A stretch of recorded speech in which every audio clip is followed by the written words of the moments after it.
Hello everyone. Welcome to your very own channel Let's Inspire Each Other.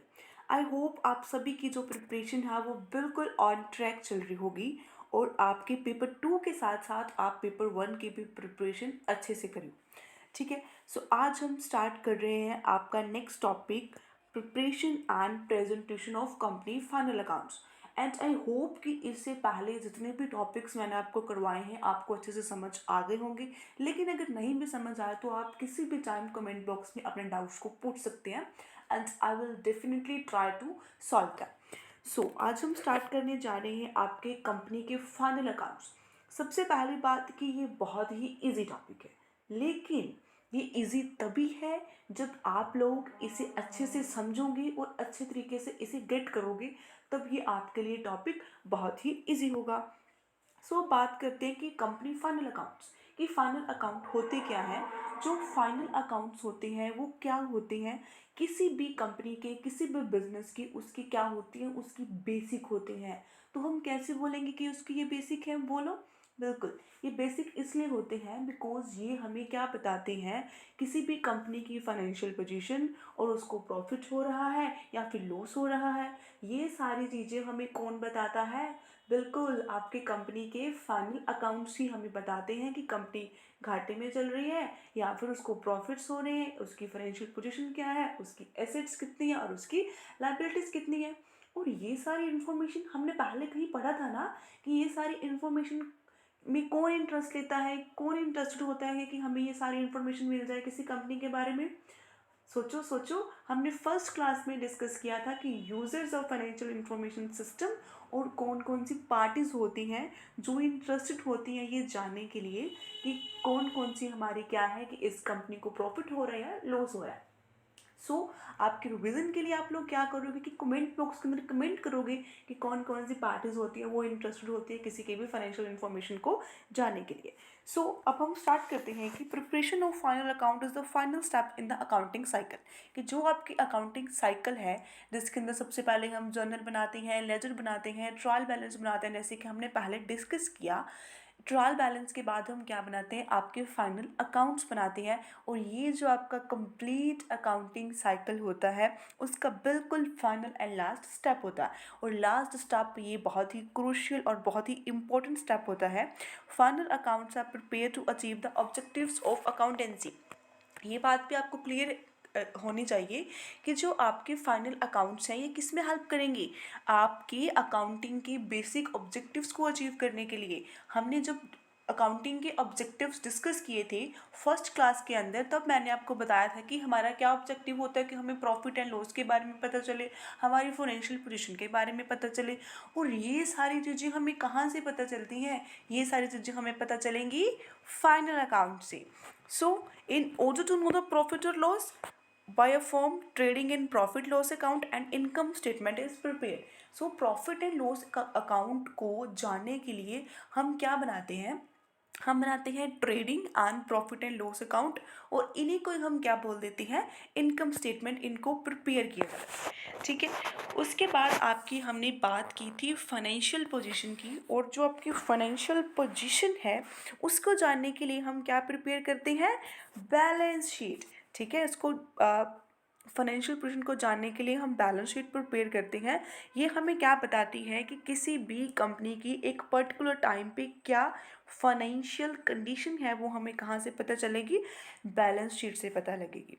और इसके अलावा जो आपका कंपनीज एक्ट का सेक्शन 210 है उसके अकॉर्डिंग सभी की सभी कंपनीज़ के लिए ये कंपलसरी है कि वो क्या बनाएंगी, अपने फाइनल अकाउंट्स बनाएंगी और उन सभी को प्रेजेंट करेंगी before their share holders at every general meeting of the company. कि उनके लिए फाइनल अकाउंट्स को बनाना भी कंपलसरी है। और उस फाइनल अकाउंट्स को बनाने के बाद जो भी उनके फाइनल अकाउंट्स है वो किसको प्रेजेंट करेंगी, अपनी कंपनी के शेयर होल्डर्स को। और कहाँ पे प्रेजेंट करेंगी, एनुअल जनरल मीटिंग में। सो ये था आपका बेसिक की कौन कौन सी चीज़ें आपका फाइनल अकाउंट्स के अंदर आती हैं। बेसिकली अगर हम मेजॉरिटी तौर पे बात करें तो दो तरीके के ही आपके फाइनल अकाउंट्स होते हैं, वन इज़ आपका profit and loss account and balance sheet. लेकिन अगर हम इसे डिटेल में पढ़ना चाहें तो हमारे पास 4 टाइप्स के फाइनल अकाउंट्स होते हैं। So first one is the manufacturing account, then trading account, profit and loss account and आपका आता है बैलेंस शीट। सबसे पहले हम बात करते हैं मैन्युफैक्चरिंग अकाउंट। मैन्युफैक्चरिंग अकाउंट्स क्या होता है कि एक अकाउंट होता है जिसको सिर्फ और सिर्फ जो आपकी मैन्युफैक्चरिंग कंसर्न्स हैं, मैन्युफैक्चरिंग कंसर्न्स कौन सी होंगी कि वो वाली बिजनेस ऑर्गेनाइजेशंस या वो वाली कंपनीज वो क्या कर रही हैं, किसी न किसी चीज़ को मैन्युफैक्चर कर रही हैं या फिर कुछ प्रोड्यूस कर रही हैं, तो वो क्या प्रिपेयर करेंगी, मैन्युफैक्चरिंग अकाउंट को प्रिपेयर करेंगी। ठीक है, अगर सिंपल वे में बात करें तो फॉर एग्जांपल आप लेके चल सकते हो कि आप क्या कर रहे हो, किसी भी चीज़ की प्रोडक्शन कर रहे हो और उस प्रोडक्शन करने के अंदर आपका क्या खर्चा आया, उस कॉस्ट ऑफ प्रोडक्शन को कैलकुलेट करने के लिए आप कौन सा अकाउंट बनाते हो, मैन्युफैक्चरिंग अकाउंट बनाते हो। लेकिन ये बात भी आप सभी को क्लियर होगी कि जो मैन्युफैक्चरिंग है, जो प्रोडक्शन है, वो हर एक कंपनी नहीं करती। बिकॉज कई कंपनी क्या करती है कि वो बना बनाया सामान लेके उसे परचेज करती हैं और उसको अपना मार्जिन, प्रॉफिट मार्जिन रख के आगे क्या कर देती हैं, सेल कर देती हैं। उसी वजह से जो जो मैन्युफैक्चरिंग अकाउंट है वो सभी ऑर्गेनाइजेशंस नहीं बनाती, वही ऑर्गेनाइजेशंस बनाएंगी जो वो क्या करेंगी, प्रोडक्शन करेंगी। और जो उसके बाद आता है आपका सेकंड, वो आपका क्या है, ट्रेडिंग अकाउंट। ठीक है, ट्रेडिंग का मतलब क्या होता है कि हम क्या कर रहे हैं, गुड्स का सेल परचेज कर रहे हैं, व्यापार कर रहे हैं, उसको हम क्या बोलते हैं, ट्रेडिंग अकाउंट। और जो आपका ट्रेडिंग अकाउंट है वो भी सभी की सभी कंसर्न्स बनाएंगी। बिकॉज ये ज़रूरी नहीं है कि मैन्युफैक्चरिंग कोई करे या ना करे, लेकिन ये तो ज़रूरी है ना कि ट्रेड तो करेगा। चाहे कोई मैन्युफैक्चरिंग कर रहा है तो मैन्युफैक्चरिंग करने के बाद भी क्या करेगा, उनको सेल करेगा। और ट्रेडिंग के अंदर क्या होगा कि हम मैन्युफैक्चरिंग नहीं करते, हम सीधा गुड्स को परचेज़ किया, फिर हमने उसे आगे क्या कर दिया, सेल कर दिया। और जितना भी हमारा खर्चा आया गुड्स को सेल करने तक, उनकी कॉस्ट को लेकर, हमने उसे परचेज़ किया, कितना हमारे पास पहले का स्टॉक पड़ा हुआ था, कितना हमने ख़रीदा, उसको ख़रीदने के ऊपर हमारे कौन कौन से एक्सपेंसेस लगे, जैसे कि हमारा उस मटेरियल को लाने के लिए ट्रांसपोर्ट का खर्चा पड़ गया, जितने भी एक्सपेंसेस होते हैं वो हम सब कहाँ पे रिकॉर्ड करेंगे, आपके ट्रेडिंग अकाउंट के अंदर रिकॉर्ड करेंगे। और इसके बाद जितनी भी आपकी क्या हुई होंगी, सेल्स हुई होंगी, उनको हम क्या कर देंगे, क्रेडिट कर देंगे। फिर हम कंपेयर करेंगे आपके कॉस्ट ऑफ गुड्स सोल्ड को कि आपका जो खर्चा है वो ज़्यादा था या आपके जो सेल्स हुई हैं वो ज़्यादा है। ठीक है, और अगर आपकी सेल्स ज़्यादा होंगी तो आपके पास क्या आएगा, प्रॉफिट। और आप उस प्रॉफिट को क्या बोलोगे, ग्रोस प्रॉफिट। ठीक है, और अगर आपका क्या है कि कॉस्ट ज़्यादा है तो आपको क्या होगा, लॉस। तो उस लॉस को आप क्या बोलोगे, ग्रोस। उस लॉस को आप क्या बोलोगे, ग्रोस लॉस। ठीक है, तो ये बात आप माइंड में रखिए कि जो आपका ट्रेडिंग अकाउंट है वो आपको क्या बताएगा, वो आपको ग्रोस प्रॉफिट या फिर ग्रोस लॉस के बारे में ही बताएगा। आपका नेट प्रॉफिट और नेट लॉस के बारे में ट्रेडिंग अकाउंट नहीं बताएगा। और कौन बताएगा, बिल्कुल सही, प्रॉफिट एंड लॉस अकाउंट आपको बताएगा आपके नेट प्रॉफिट और नेट लॉस के बारे में। और एक बात और ध्यान रखिए कि जो आपका ट्रेडिंग अकाउंट है, ट्रेडिंग अकाउंट के अंदर सिर्फ हम वही एक्सपेंसेस को नोट डाउन करेंगे जो आपके बिजनेस से डायरेक्टली रिलेटेड हैं। फॉर एग्जांपल, कोई आपने प्रोडक्शन कर रहे हो तो वहाँ पे आप वेजेस दे रहे हो तो वो किसके अंदर आएंगी, वो आपके ट्रेडिंग अकाउंट के अंदर आएंगी। लेकिन अगर आप किसी एम्प्लॉयज़ को सैलरी दे रहे हो तो सैलरी किसका पार्ट हो जाएगी, वो आपके प्रॉफिट एंड लॉस का पार्ट हो जाएगी।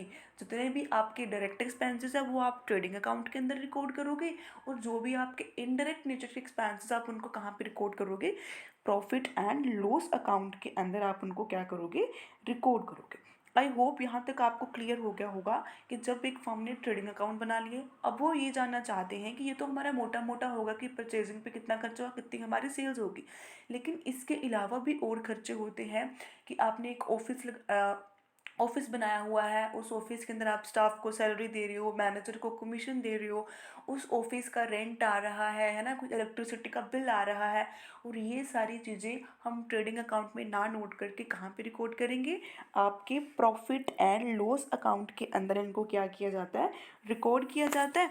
और प्रॉफिट एंड लॉस अकाउंट्स हमें क्या पता चलता है, आपके नेट लॉस का और या फिर आपके नेट प्रॉफिट का। ठीक है, आई होप आपको यहाँ तक सब कुछ क्लियर हो गया होगा। ठीक है, कि प्रॉफिट एंड लॉस अकाउंट से हमें net profit and net loss के बारे में पता चलता है, और आपके ट्रेडिंग अकाउंट हमें किसके बारे में बताता है, ग्रोस प्रॉफिट और ग्रोस लॉस के बारे में बताता है। ठीक है, इसके बाद हम डिस्कस करते हैं, सबसे पहला जो टॉपिक हम डिस्कस करेंगे वो आपका क्या होगा, ट्रेडिंग अकाउंट होगा। ठीक है, सो लेट्स सी आपका ट्रेडिंग अकाउंट का परफॉर्मा क्या होगा। ठीक है, ये जो अपने फॉर्मेट बना रखा है इसको हम चाहे परफॉर्मा बोले चाहे हम इसे क्या बोल देते हैं, हम इसे फॉर्मेट भी बोल देते हैं कि ये आपका ट्रेडिंग अकाउंट का क्या है, फॉर्मेट है। सो ये देखिए कि जितने भी आपके एक्सपेंसेस हैं उनको हम क्या कर देंगे, डेबिट कर देंगे, और जितने भी आपके इनकम्स हैं और आपकी गेंस हैं उनको हम क्या कर देंगे, क्रेडिट कर देंगे। सो इसके अंदर जो भी आपका स्टॉक है, आपने कुछ पहले से आपके पास स्टॉक पड़ा हुआ था वो आपने लिख दिया, फिर आपके पास आपने कुछ परचेज़ किया फिर आपने वो लिख दिया, आपने कुछ वेजेस पे की, है ना, कोई गैस एंड फ्यूल का खर्चा था आपकी फैक्ट्री के अंदर, फैक्ट्री को हमने जो आपका स्टॉक था जो आपने परचेज़ किया था मटेरियल को, उसको आप लेके आए अपनी फैक्ट्री के अंदर, आपको क्या देना पड़ा, फ्रेट देना पड़ा। उसके बाद आपकी फैक्ट्री के अंदर आपके लाइटनिंग एक्सपेंसेस थे, इन सभी को आप लिख लोगे। एंड उसके बाद जो भी आपकी इनकम्स हुई हैं कि आपने कोई सेल्स किया है या आपका पहले से कोई क्लोजिंग स्टॉक जो आपका लास्ट में बच गया आपका क्लोजिंग स्टॉक, ठीक है, उसको आप क्या कर लोगे, उसको आप रिकॉर्ड कर लोगे, और फिर हम कंपेयर करेंगे तो हमारा क्या आ जाएगा, या तो ग्रोस प्रॉफिट आ जाएगा और हमारे पास, या फिर क्या आ जाएगा, ग्रोस लॉस हो जाएगा। ठीक है, आई होप कि आप सभी को ये क्लियर हो गया होगा कि ट्रेडिंग अकाउंट क्या होता है। ठीक है, सो सिंपल सी लैंग्वेज में ये समझ लीजिए कि जितने भी आपकी उस जो आपने मटेरियल सेल कर रहे हो तो उसके जो बेसिक खर्चे होते हैं उनको हम किसके अंदर डाल देंगे, ट्रेडिंग अकाउंट के अंदर डाल देंगे। सो नेक्स्ट है आपका प्रॉफिट एंड लॉस अकाउंट। ठीक है, ये ही हमारा काफ़ी इम्पोर्टेंट होता है कि प्रॉफिट एंड लॉस अकाउंट। ठीक है, इससे हमें क्या पता चलेगा, जैसे हमने पहले बात की, इससे हमें क्या पता चलेगा, हमारे नेट प्रॉफिट का पता चलेगा। सो इसके अंदर हम क्या करेंगे, सबसे पहले सैलरीज, जैसे मैंने आपको पहले ही बताया कि वेजेस किसका पार्ट है, बोलो किसका पार्ट है वेजेस, हमारे ट्रेडिंग अकाउंट का, और सैलरीज किसका पार्ट है, हमारी प्रॉफिट एंड लॉस अकाउंट का। क्लियर है, आई होप आप सभी को समझ आ रहा होगा। उसके बाद है आपकी ऑफिस एक्सपेंसेस। ठीक है, कि ऑफिस के जो भी खर्चे, पोस्टेज एंड टेलीग्राम की, इंश्योरेंस की, ऑफिस रेंट के, कोई डिस्काउंट दिया, और अब बात आती है बैड डेट्स। हाँ जी बच्चों, ये क्या चीज़ है बैड डेट्स, एनी गेस क्या होता है bad debts? Okay, let me tell you. Bad debts वो होते हैं कि जो पैसा आपकी कंपनी का डूब गया, मान लीजिए आपने किसी को उधार दिए थे, है ना, फॉर एग्जाम्पल आपने अपने फ्रेंड को उधार दिए थे, है ना, तो वो बोल आपने उसे बोला भाई मैंने तो उसको 5,000 रुपये उधार दिए थे, वो बोलेगा कौन से 5,000, मैंने तो कभी देखे नहीं 5,000। ठीक है, तो फिर वो आपके क्या हो जाएंगे, बैड डेट्स, कि वो पैसे तो आप भूल ही जाओ, आपको नहीं मिलने वाले। तो उनका रिकॉर्ड हम किसके अंदर करते हैं, प्रॉफिट एंड लॉस अकाउंट के अंदर करते हैं। ठीक है, उसके बाद आपकी कोई भी डेप्रिसिएशन हुई है, डेप्रिसिएशन क्या होती है इसके बारे में हम डिटेल में आगे स्टडी करेंगे, बिकॉज ये आपके सिलेबस में भी मेंशन है, और डेप्रिसिएशन के बारे में आपको कंप्लीट बताया जाएगा कि डेप्रिसिएशन क्या होती है, और डेप्रिसिएशन की भी रिकॉर्डिंग कहाँ पे करते हैं हम, प्रॉफिट एंड लॉस अकाउंट में करते हैं। ठीक है, कई बार इस तरीके से भी क्वेश्चन फ्रेम हो जाते हैं कि मान लीजिए आपसे पूछ लिया डेप्रिसिएशन, इसे आप किस अकाउंट के अंदर रिकॉर्ड करोगे, मैन्युफैक्चरिंग अकाउंट के अंदर, ट्रेडिंग अकाउंट के अंदर, प्रॉफिट एंड लॉस अकाउंट के अंदर, बैलेंस शीट के अंदर।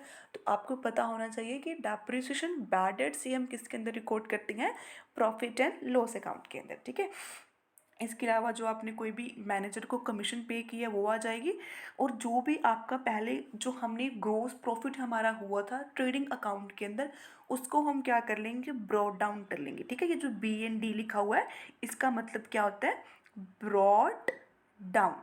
ठीक है, कि जो भी हमारा ग्रोस प्रॉफिट निकल के आया था ट्रेडिंग अकाउंट की वजह से, उसको हम किसके अंदर ले आएंगे, उसको ब्रोड डाउन कर लेंगे हमारे प्रॉफिट एंड लॉस अकाउंट के अंदर। और इसके अलावा अगर हमें कोई भी इंटरेस्ट वगैरह रिसीव हुआ है तो वो हम इसके अंदर डाल देंगे, और फिर जो डिफरेंस आएगा चाहे तो वो अपना नेट प्रॉफिट हो जाएगा, और या फिर क्या हो जाएगा आपका नेट लॉस। और हमने जो आपका फॉर्मेट है इसके अंदर प्रॉफिट को ऐड किया है, बिकॉज हम नहीं चाहते कि जो हम इमेजिनेशन में भी बिजनेस का क्या करें, नुकसान करें। है ना। तो इसलिए हमने क्या शो करा है, नेट प्रॉफिट, लेकिन रियलिटी के अंदर प्रॉफिट भी हो सकता है और लॉस भी हो सकता है। सो इसके बाद हमारा जो नेक्स्ट टॉपिक है वो आपका क्या है, बैलेंस शीट। ठीक है, ये आपकी फाइनल अकाउंट्स का भी लास्ट पॉइंट है। ठीक है, जैसे हम बात करते हैं कि पूरी अकाउंटिंग का जो लास्ट स्टेप है वो क्या था, आपकी फाइनल अकाउंट्स, और आपके फाइनल अकाउंट्स का जो लास्ट स्टेप होता है वो आपका क्या है, बैलेंस शीट।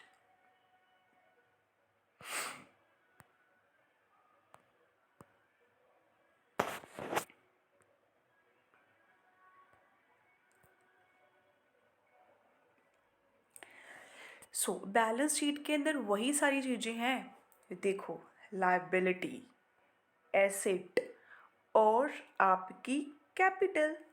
याद आया, एसेट्स, लायबिलिटीज और कैपिटल, ये सारी की सारी चीज़ें हमने कल ही डिस्कस की हैं। किस टॉपिक के अंदर, बिल्कुल राइट बोल रहे हो आप लोग, आपकी अकाउंटिंग इक्वेशन के अंदर। ठीक है, अकाउंटिंग इक्वेशन के अंदर हमने बात की थी आपकी लायबिलिटीज़ की और आपकी एसेट्स की और कैपिटल की। ठीक है, अब हम जल्दी से बात करते हैं आपकी बैलेंस शीट की। और आपका जो बैलेंस शीट है इसका जो फॉर्मेट जो अभी आपके सामने है, लायबिलिटीज़ अमाउंट, एसेट अमाउंट, इसको किसने स्पेसिफाई किया है, इसको शेड्यूल 6 कंपनीज एक्ट के अंदर इसको स्पेसिफाई किया गया कि किस तरीके से हम क्या बनाएंगे, बैलेंस शीट का परफॉर्मा बनाएंगे। सबसे पहले हम क्या लिखेंगे, लायबिलिटीज़। लायबिलिटीज़ में सबसे पहले हम क्या लिखते हैं, आपकी कैपिटल। कैपिटल हमने कल बात की थी कि क्या होती है, तो जो भी ओनर इन्वेस्टमेंट करता है उसको हम क्या ट्रीट करते हैं, कैपिटल। इसके अलावा आपके जो लॉन्ग टर्म लोन्स होते हैं, ठीक है, आपने कोई लोन्स वगैरह ले रखे तो उसको हम क्या बोलोगे आप, लायबिलिटीज़। उसके बाद सनड्राई क्रेडिटर्स, क्रेडिटर्स क्या होते हैं, जिनसे आपने उधार ले रखा है उनको हम क्या बोलते हैं, क्रेडिटर्स। तो वो भी आपके एक तरीके की लायबिलिटी होगी ना, बिकॉज आपको आगे जाके उनको पे करना है। बिल्स पेएबल, या फिर कोई बिल्स है जो आपने पहले उधार पे सामान मंगवाया था, उनकी बिल्स आपके ऊपर आपकी जो पेमेंट है वो रहती है, उसको हम क्या बोलेंगे, बिल्स पेएबल। या फिर आउटस्टैंडिंग एक्सपेंसेस। आउटस्टैंडिंग एक्सपेंसेस क्या होते हैं, देखो ये सारे के सारे बेसिक्स जो हम डिस्कस कर रहे हैं, डेप्रिसिएशन क्या होता है, बैड डेट्स क्या होता है, कई बार ये बेसिक बेसिक क्वेश्चंस भी पेपर के अंदर फ्रेम किए जाते हैं। ठीक है, तो इन चीज़ों को भी आप ध्यान से सुनिए। ध्यान तो है ना आपका क्लास के अंदर, मैंने आपको स्टार्टिंग में ही कहा था कि बहुत इजी है, लेकिन एक कंडीशन कि आप इसे क्या करोगे, ध्यान से सुनोगे। सो जल्दी से सुनो इसे, क्या होता है आउटस्टैंडिंग एक्सपेंसेस। आउटस्टैंडिंग एक्सपेंसेस वो वाले एक्सपेंसेस होते हैं कि जिनको आपको पे करना था लेकिन आपने किए नहीं। फॉर एग्जाम्पल कि हर मंथ के एंड के ऊपर आपका जो ऑफिस का रेंट है वो क्या हो रहा है, ड्यू हो रहा है, लेकिन आपने जो रेंट था उसको पे नहीं किया, वो आपकी क्या बन गई, वो आपकी क्या बन गई जी, वो आपकी लाइबिलिटी बन गई, बिकॉज आपको पे तो करना ही पड़ेगा। और उसको हम क्या बोल देते हैं, आउटस्टैंडिंग एक्सपेंसेस। और उसके बाद आ जाता है आपके बैंक ओवरड्राफ्ट। बैंक ओवरड्राफ्ट क्या होते हैं कि बहुत शॉर्ट टर्म के लिए हमें बैंक से लोन मिल जाता है, उसको हम क्या बोल देते हैं, बैंक ओवरड्राफ्ट। उसके बाद हम बात करते हैं एसेट साइड्स की। सबसे पहले आता है आपकी गुडविल। अगर हम गुडविल की बात करें तो गुडविल क्या होती है, ठीक है, तो इस वीडियो को आप यही मत छोड़िए, अच्छे से एंड तक देखिए, तभी आपको क्लियर होगा फाइनल अकाउंट्स का। ठीक है, गुडविल, गुडविल क्या होती है, रेपुटेशन है ना। अगर हम सिंपल लैंग्वेज के अंदर बात करें तो हम गुडविल को क्या बोल देते हैं, इसको हम बोल देते हैं रेपुटेशन। आपके बिजनेस की क्या रेपुटेशन है।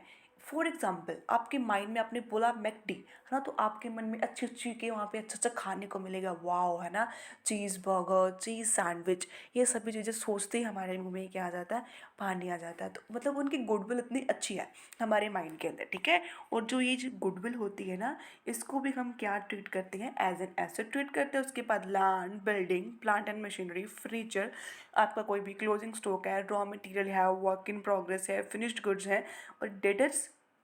डेटर्स आपको क्लियर ही होगा कि जिनको जिनसे हमने पैसे लेने हैं, ठीक है, वो क्या होंगे, डेटर्स। बिल्स रिसीवेबल, जैसे कि बिल्स पेएबल था, उसका ही अपोजिट आपका आ जाएगा बिल्स रिसीवेबल। और क्रेडिटर्स का अपोजिट आपके डेटर्स आ जाएंगे।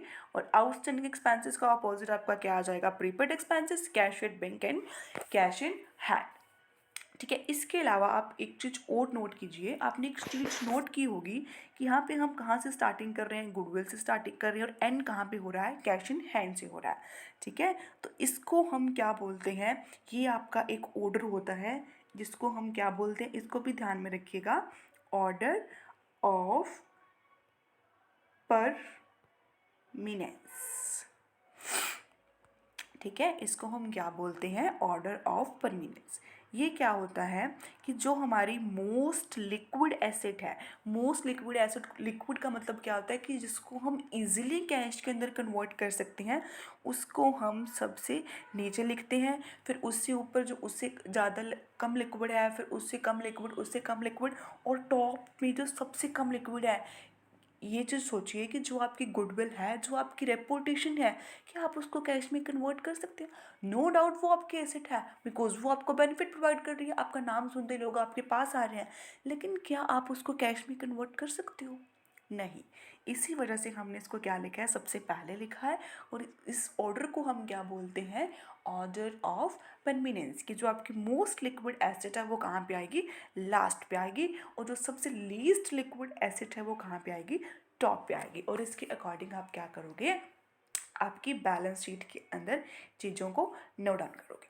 ठीक है, आई होप आपको यहाँ तक थे आपके जो कंपनी के आपके फाइनल अकाउंट थे, आई होप आपको क्लियर हो गया होगा, है ना। फिर भी अगर इन केस आपको थोड़ा बहुत नहीं भी समझ आया तो मैं आपको बहुत ही सिंपल एग्जांपल के साथ, बस जल्दी से इस वीडियो को ख़त्म करते हैं, बहुत ही सिंपल एग्जांपल के साथ आपको ये समझा देती हूँ। ठीक है, थोड़ी सी मतलब आपकी ब्रीफ समरी हो जाएगी इस लेक्चर की। तो सबसे पहले हमने क्या किया कि मैन्युफैक्चरिंग अकाउंट होता है। मैन्युफैक्चरिंग अकाउंट कौन सा अकाउंट होता है कि ये सिर्फ मैन्युफैक्चरिंग कंसर्न्स बनाती हैं, कि जो भी कोई प्रोडक्शन कर रही है तो वो क्या बना देंगी, मैन्युफैक्चरिंग अकाउंट। उसके बाद आता है आपका ट्रेडिंग अकाउंट। ट्रेडिंग अकाउंट के अंदर आप वही एक्सपेंसेस लिखोगे जो आपके फैक्ट्री से रिलेटेड है, आपके प्रोडक्ट से डायरेक्ट रिलेटेड है। उसके बाद वहाँ से आपको क्या पता चलेगा, आपका ग्रोस प्रॉफिट का पता चलेगा। और उसके बाद आपका जो मेन होता है प्रॉफिट एंड लॉस अकाउंट, इससे आपको क्या पता चलेगा, आपके नेट प्रॉफिट का और या फिर आपके नेट लॉस का। ठीक है, ये आपको कहाँ से पता चलेगा, प्रॉफिट एंड लॉस अकाउंट से आपको पता चलेगा। ठीक है, इसको बहुत ही सिंपल वे में अगर मैं आपको बताऊं कि प्रॉफिट एंड लॉस अकाउंट को हम और क्या बोलते हैं sorry, profit and loss account को हम क्या बोलते हैं, इसको हम बोलते हैं आपकी इनकम स्टेटमेंट। ठीक है, प्रॉफिट एंड लॉस अकाउंट को हम क्या बोलते हैं, आपकी इनकम स्टेटमेंट बोलते हैं। फॉर एग्जांपल कि आपने ना एक बिज़नेस स्टार्ट किया, बिज़नेस आपने किस चीज़ का स्टार्ट किया, है ना, कि आप क्या कर रहे हो, अपने नेल पॉलिश का बिज़नेस स्टार्ट करें। क्या बात कर रहे हो मैडम, हम इमेजिन ही करना है तो क्या नेल पॉलिश को इमेजिन करेंगे, कुछ बड़ा सा बिज़नेस तो इमेजिन करें, है ना। चलो इमेजिन करने में क्या जाता है ना। चलो फिर क्या बड़ा सा बिज़नेस हम इमेजिन करें। सो फॉर एग्ज़ाम्पल आप लोग क्या कर रहे हो कि आप स्मार्ट वॉचेस का बिजनेस कर रहे हो। ठीक है जी, आप क्या कर रहे हो, स्मार्ट वॉचेस का बिजनेस कर रहे हो। तो इसके अंदर आपने क्या किया कि आप विलेज में आप क्या करते थे कि आपकी जो सेल थी वो आप विलेज में करते थे, और आप जो परचेज करके लाते थे वो कहाँ से लेके आते थे, सिटी से लेके आते थे। और सिटी से जो आपकी एक स्मार्ट वॉच की कॉस्ट थी वो कितनी थी, 100 की थी, और आप विलेज में आप कितने में बेच रहे थे, 500 में उसको बेच रहे थे। ठीक है, इसके अकॉर्डिंग अगर आप कंपेयर करें तो आपकी कॉस्ट कितनी आ रही है, ओनली 100, और आप सेल कितने में, आपकी जो सेल्स हैं वो कितनी हो रही है, 500। ठीक है, तो इसके अकॉर्डिंग हम सिंपली अपना प्रॉफिट देख सकते हैं कि हमारा प्रॉफिट कितना हो रहा है, कि 100 की हम चीज़ लेके आए थे और उसको हम सेल कितने में कर रहे हैं, हम उसको 500 में सेल कर रहे हैं। तो हमारा जो प्रॉफिट होगा वो कितना हो जाएगा, हमारा 400 रुपीज़ का क्या हो जाएगा, डायरेक्टली प्रॉफिट हो जाएगा। ठीक है, ये सिंपल सी बात थी कि ये हमारा क्या होता है, प्रॉफिट एंड लॉस अकाउंट, जो बिल्कुल सिंपल वाला प्रॉफिट एंड लॉस अकाउंट था। और उसके बाद एक इम्पॉर्टेंट बात मुझे याद आई जो आपकी बैलेंस शीट के अंदर हमें डिस्कस करनी थी, कि बैलेंस शीट की जो दोनों साइड्स हैं, एक साइड हमने देखा कि लायबिलिटीज़ थी और दूसरी साइड्स क्या थी, एसेट्स थी। इनका जो टोटल होगा वो ऑलवेज क्या होगा, बैलेंस होगा। ठीक है, एक मिनट, यहाँ पे आप देखिए कि ये जो आपका टोटल होगा, ये जो सारी की सारी लायबिलिटीज़ हैं और ये जो आपकी सारी की सारी एसेट्स हैं, ठीक है, इनका जो एंड में टोटल आएगा वो क्या आएगा, इक्वल आएगा। मान लीजिए कि ये सारी की सारी लायबिलिटीज़ आप कितनी होगी, 3 लाख की हो गई, तो आपकी जो सारी की सारी एसेट्स हैं वो भी कितने की हो जाएंगी, 3 लाख की हो जाएंगी। और इसी वजह से हम इसका नाम क्या पड़ गया, बैलेंस शीट, कि इसके जो बैलेंसेस होंगे वो हमेशा क्या रहेंगे, बैलेंस रहेंगे। और ये क्यों, ये हमने कल ही डिस्कस किया था कि लायबिलिटीज़ प्लस कैपिटल हमेशा किसकी इक्वल होती है, एसेट्स की। अगर ये दोनों इक्वल हैं तो इनका टोटल भी क्या आएगा, हमेशा इक्वल। तो सो ये थी आपकी बैलेंस शीट, ठीक है। इसी के साथ ही आपका जो ये वाला टॉपिक था वो ख़त्म हो गया। लेकिन अभी वीडियो को बंद मत कीजिएगा, आई नो वीडियो थोड़ी लंबी हो गई है, लेकिन अच्छे से समझने के लिए थोड़ा सा आप इस चीज़ को गेट कर लीजिए, है ना, बेयर कर लीजिएगा। अब थोड़ी सी आप व्यू कीजिए आपके सिलेबस के ऊपर कि अब तक हमने क्या कवर कर लिया। हमने accounting as a financial information system को कवर कर लिया है, और उसके बाद मैंने आपको कुछ बेसिक्स करवाए थे अकाउंटिंग की, जो बहुत इंपॉर्टेंट है। बिकॉज जो आपके जो सिलेबस के अंदर मेंशन नहीं है ना अकाउंटेंसी का, वो भी क्वेश्चन आपके प्रीवियस ईयर के अंदर फ्रेम किए गए थे, और वो भी बहुत इंपॉर्टेंट है, बेसिस ऑफ अकाउंटिंग। और उसके अलावा आज हमने डिस्कस किया है आपका preparation and presentation of companies final account, ठीक है। आप लोगों को लग रहा होगा कि इतने कम टाइम में हमारा जो इतना सारा सिलेबस है, यही नहीं है, इसके अलावा हमारा कमर्स एंड अकाउंटेंसी के बाद मैनेजमेंट है, इकोनॉमिक्स है, आपका कंपनीज लॉ है, कोस्टिंग है। इतना सारा सिलेबस कैसे कवर होगा। देखिए यहाँ तक मैं इसलिए स्लो चल रही हूँ कि बिकॉज अकाउंटिंग थोड़ा ज़्यादा समझना पड़ता है, लेकिन इसके बाद जो आपका मैनेजमेंट वगैरह है वो थोड़े इजी हैं, तो वहाँ पे जाके हम क्या करेंगे, अपनी स्पीड को इंक्रीज़ कर लेंगे। लेकिन मैं ये सोच के चल रही हूँ कि एक नॉन कमर्स बैकग्राउंड स्टूडेंट्स के लिए इस चीज़ को कैसे ईजी करना है, ठीक है। तो इसी वजह से हम थोड़ा सा अकाउंटिंग के केस में क्या चल रहे हैं, स्लो चल रहे हैं। और अकाउंटिंग के क्वेश्चंस भी प्रीवियस ईयर के अंदर काफ़ी फ्रेम किए गए थे, तो इस पार्ट को आप बिल्कुल भी इग्नोर मत कीजिएगा। और इसके बाद जो आपकी नेक्स्ट वीडियो होगी, पहले तो मैंने सोचा था कि आपको अकाउंटिंग,